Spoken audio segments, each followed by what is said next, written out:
Just a bow shot from a college campus sits a house where 4 students reside. That racket you hear is the first housemate. This is Joel. He thinks he's the poster child for the wannabe musician. He uses the term aspiring, but it's doubtful he knows what that means. He has a plethora of instruments, but they are mostly used to lure women into his room. He always says he's got a record deal coming out or something of the sort, but despite the lured women, he's the only thing that will be coming out anytime soon. Every weekend he goes to the hippie parts of town and plays for tips. Those $5 you see there are his, and that's probably all he'll get unless someone pays him to leave. To get ready for those public outings, he practices relentlessly and whenever he's inspired, as he likes to say. This usually happens somewhere between 3 and 4 in the morning so that no one else can sleep. When he returns from the public performances, he gets depressed and accuses people of stifling his creativity. Then he cries all throughout the house while yelling things like, "I'm purging my negative energy." Then he goes into his room and writes love songs all night about women he's never met. Once a month he'll wake up in the morning and realize his career is a complete failure. He'll then sneak upstairs and steal money from the resident drug dealer. It's funny in theory, but pathetic to watch. Sid keeps his money in a combination safe, but doesn't trust himself enough to remember the combination. So the lock is always open, and that's how Joel pays the rent. This is Sid, or at least what's left of him. With Sid, what you see is what you get. Sid knows what Sid does. Hell, everyone who's ever met him knows what he does. One has to appreciate Sid. It's not every day that you meet someone with the ability to single-handedly create his own indoor climate. Sid can usually be found on the couch, often circled by 5 to 10 THC-filled cronies.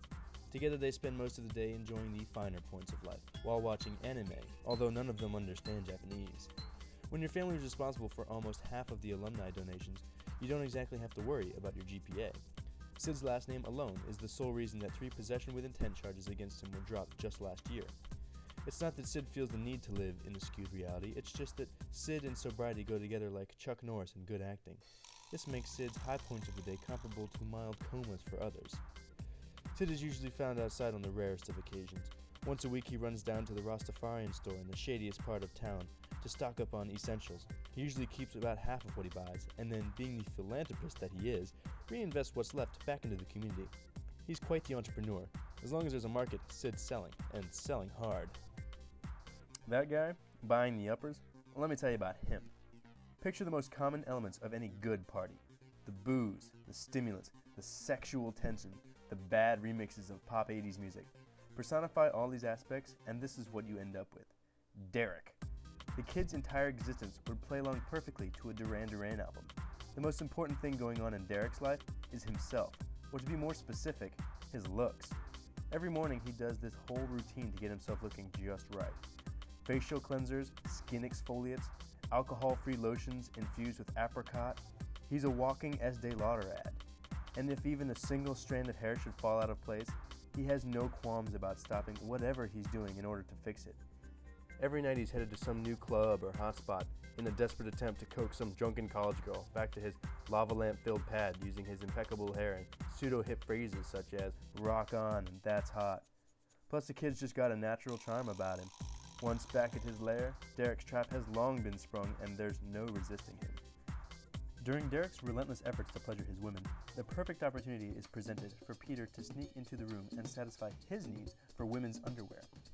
Never knowing about their secret midnight visitor, the girls usually blame Derek, accusing him of theft and perversion, among other things. Derek usually just shrugs it off and walks away laughing. This is Peter, and having acquired the coveted panties, he uses them to make parachutes for his homemade model rockets. Peter is so bizarre, it's scary to speak of. In fact, he's probably listening right now. He likes to lurk about the house, unseen, and at times just appears out of nowhere. He's been found at the foot of his housemates' beds, filming them as they sleep. His mysterious presence is usually given away by his overwhelming stench of peaches. Peter loves canned peaches. He eats over a pound for lunch every day, made even stranger by the fact that he usually throws them up not too long after. Not on purpose, mind you, just because he ate too many peaches. Peter won't eat anything that's not from a can, and every weekend he goes to the kitchen and discards any foods he sees unfit for consumption, whether they're his or not. However, most days Peter simply straps on his oversized helmet and rides his silver moped to the nearby park. From there, well, no one knows exactly what he does, but whatever it is, he doesn't come back until very late. These colorful characters might seem entertaining, but I'm here to tell you otherwise. And who am I, you may ask? I was the 5th housemate. I'm getting out of here.